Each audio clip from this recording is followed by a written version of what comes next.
बेडरू the heavens की एक और न्यू वीडियो में आपका स्वागत है। पिछले एपिसोड में हमने देखा था कि ऊपर चिंसियान के एल्डर्स ने हमला कर दिया था, पर इसके बदले में उन एल्डर्स से बचता है और चिंसियान को इतनी बुरी तरह से मारता है कि उसकी हालत बहुत ज्यादा खराब हो जाती है। इस बीच में की थोड़ी बहुत बहस हो गई थी, पर मेन मामला इधर चेनसियान को खत्म करना था। चेनसियान के एल्डर के 8 स्टार लेवल पर थे और अब इसे डील करने के लिए ने स्काईफायर 3 मिस्ट्रेस चेंज के फर्स्ट फोन को इस्तेमाल कर लिया था। अब आगे तो एपिसोड बिल्कुल इसी सीन से स्टार्ट होती हैं कि फर्स्ट फोन के इस्तेमाल करते ही उसकी पावर में जो राइज होती है, इसको देखकर वो एल्डर्स लोग हैरान रह गए थे। इस स्ट्रेंथ की मदद से सेगन इसिली के 8 स्टार लेवल की पसंद को हरा सकता था, पर यहां पर ऐसे दो एल्डर्स थे और चेन सेयान की जो हालत हो गई थी, वो देखकर ये दोनों एल्डर्स अब बौखला गए थे। ये लोग को मारने के लिए आगे बढ़ते हैं तो उसी वक्त अपने पपेट को शर्मन करता है। आर्डीमन पपेट का भी लेवल के 8 स्टार पर है, इसीलिए अब यहाँ की फाइट बराबरी की हो जाती है। दोनों एल्डर्स को निपटा देता है, जिसके बाद जैसे ही वो चिनसियान के पास पहुंचता है, उसके ऊपर एक बहुत ही ज्यादा पावरफुल अटैक से हमला करता है, जिससे चिनसियान ऑलमोस्ट मरने वाली हालत में पहुंच जाता है।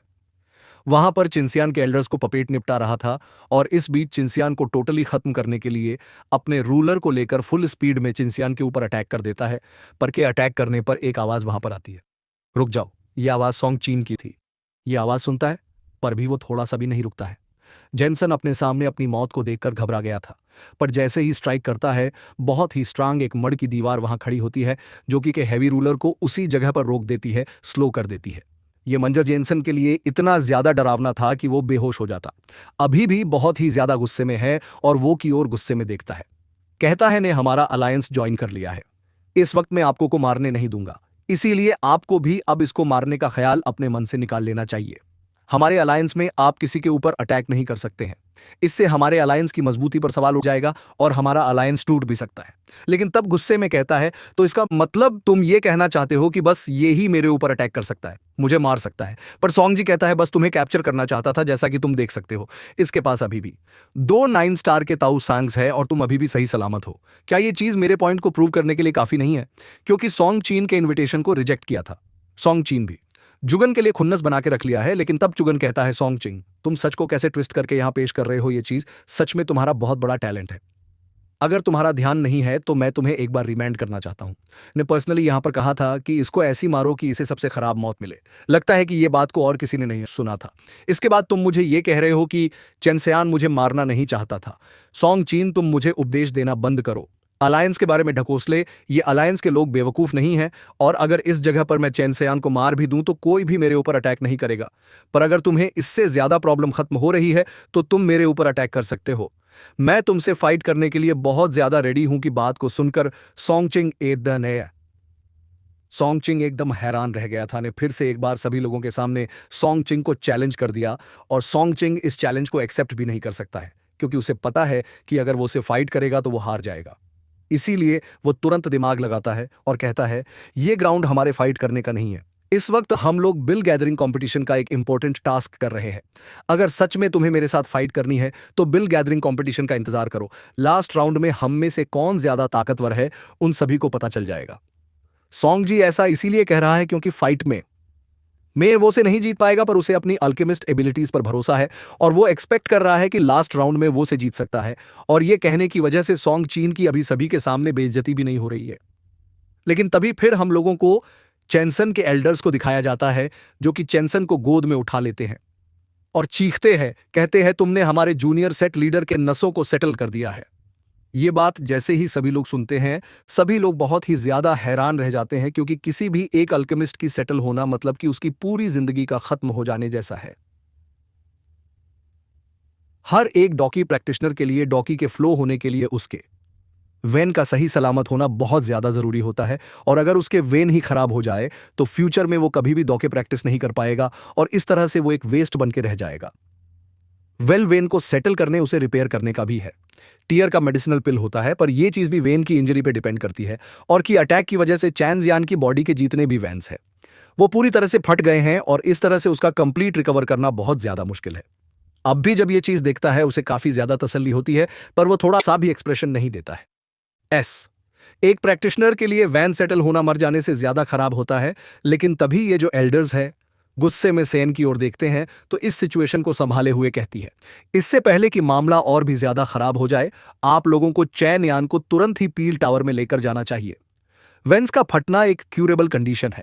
अगर जल्दी पील टावर में इसका इलाज किया जाए तो इसे ठीक किया जा सकता है। तब की बात को सुनकर वो एल्डर्स थोड़ा शांत होते हैं, जिसके बाद की ओर देखते हुए कहती है, वैसे अगर इस सिचुएशन को थोड़ा सा इग्नोर किया जाए तो अभी हमारे लिए सबसे बड़ा इंपॉर्टेंट काम हम लोगों को असाइन किए गए आइटम्स को ढूंढना है।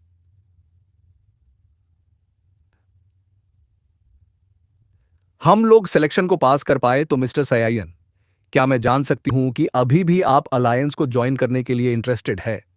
अगर हम सभी लोग साथ होकर लड़े तो हम कॉन्फिडेंटली उस खतरनाक बीस्ट को हरा पाएंगे। अब ये सब चीज होने के बावजूद भी को इन्वाइट कर रही थी। ये देखकर बहुत ही ज्यादा हैरान है। से कहता है ने अभी अभी के साथ जो दुश्मनी करी है, उसके बाद हम लोग अगर इसके साथ अलायंस बनाएंगे तो हमारे लिए यह सही नहीं होगा। पर की बातों को टोटली इग्नोर कर देती है और के जवाब का इंतजार करती है। उसकी ओर देखती है तब कहता है, आपका इनविटेशन के लिए बहुत बहुत शुक्रिया, पर मुझे अकेले ही घूमने की आदत है, इसलिए मुझे ग्रुप बनाना सही नहीं लगता है। इसलिए मैं आपसे सॉरी कहता हूं कि मैं आपके इनवाइट को एक्सेप्ट नहीं कर सकता हूं। कि बात को सुनकर सभी लोग बहुत ज्यादा हैरान थे, पर अभी तो भी कुछ खतरनाक सा फील होता है। उनको हॉल ऑफ सोल के एक दो जोन के प्रेजेंस का फील होता है। हैरान कहता है, क्या ये मेरा इल्यूशन हो सकता है? ऐसा महसूस होता है कि यहां पर एक बहुत बड़ा खतरा है और उससे जल्द यहां से भागना होगा। अपने इमोशंस को कंट्रोल करता है। इसके बाद वो तुरंत ही 10,000 माउंटेन रेंज के लिए निकलता है, क्योंकि उसे ऐसा महसूस हो रहा था कि अगर वो इस जगह पर ज्यादा देर तक रुकेगा तो एक प्रॉब्लम उसके ऊपर अटैक करेगी। श्री कैन तुरंत ही वहां से उड़ जाता है और काफी दूर फ्लाई करने के बाद नॉर्थ ईस्टर्न डायरेक्शन में वो इस माउंटेन के डीपर रीजन में पहुंच जाता है। इस बीच सीएन को काफी सारे ताकतवर मैजिकल बीज दिखे थे, पर सीएन अपनी एनर्जी को पूरी इसी तरह से दबा लिया था, जिस वजह से कोई भी मैजिकल बीस्ट उसे डिटेक्ट नहीं कर पाया। लेकिन इस वक्त को कुछ तो इंटरेस्टिंग चीज दिखाई देता है। एक केव के पास उतरता है और वहां पर उसे एक पिलर स्पिरिट सीरम का एहसास होता है।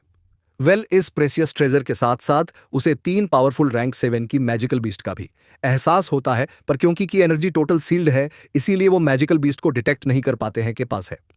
पिलस्प्रेट सीरम को देख रहा है, पर उसे यह भी महसूस हो रहा है कि जरूरी इस जगह पर कोई मैजिकल बीस्ट छुपा हुआ होगा जो कि इसका प्रोटेक्शन कर रहा होगा।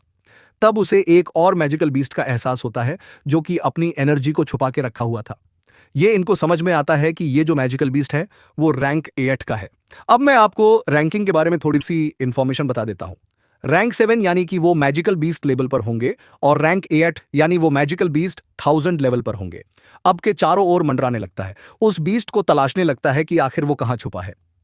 इतने दिन की ट्रेनिंग की वजह से के अंदर स्ट्रांग परसेप्शन स्केल आ गई है, जिसके वजह से वो उस छुपे हुए बीस्ट को भी तलाश कर पा रहा है। और इस तरह से को पता चलता है कि वो जो मैजिकल बीस्ट है उसकी जो स्किन है वो ब्लू कलर की है, जिसमें टाइगर का पैटर्न बना हुआ है, पर उसमें कुछ लाइंस भी है जो कि ये रिप्रेजेंट करती है कि उसका सेफ स्नेक की तरह होगा। इस तरह से इस मैजिकल बीस्ट के बारे में समझता है कि वो magical beast mysterious white tiger snake होगा। अब ये चीज जानने के बाद थोड़ा सा राहत की सांस लेता है, क्योंकि इस मैजिकल बीस्ट उसको वो कैसे डील करेगा। उसके पास इसके लिए ऑलरेडी एक आइडिया है। पर इसी बात के साथ पेटल टू द हेवेंस का ये वीडियो इस जगह पर खत्म हो जाता है। आगे की वीडियो में मैं बताऊंगा कि हमारे जियान यहाँ पर कैसे एंटर करेगी, ये पिलस्रम का काम बताऊंगा और आगे की स्टोरी बताऊंगा। इसको देखकर आपको बहुत मजा आएगा। तो अभी क्या, पहले तो इस वीडियो में इतना ही। आई होप आपको वीडियो पसंद आया होगा। पसंद आया है तो इसके ऊपर एक लाइक करना, कमेंट करके बताना कि वीडियो कैसा लगा, और इस वीडियो पे सपोर्ट दिखाना। जितना ज्यादा सपोर्ट दिखाओगे उतना ज्यादा जल्दी वीडियो आएगा। आपने इसका पिछला पार्ट नहीं देखा है तो पिछला पार्ट मेरे को चैनल पे अपलोड कर दिया गया है। तो मिलता हूं मैं आपसे नेक्स्ट वीडियो में, तब तक के लिए take care, bye bye and thanks for watching.